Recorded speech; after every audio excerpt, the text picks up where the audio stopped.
they should be seen in society.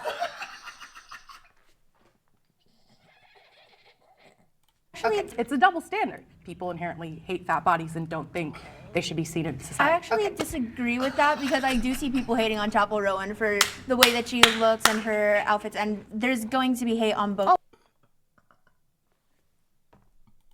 Seen her post like, oh, here's a green smoothie that I got, or here's me with my salad, or like, here I am at the gym. I think there is this weird stigma where people that are overweight have to be perfect all the time. They can never just like, just have a cake.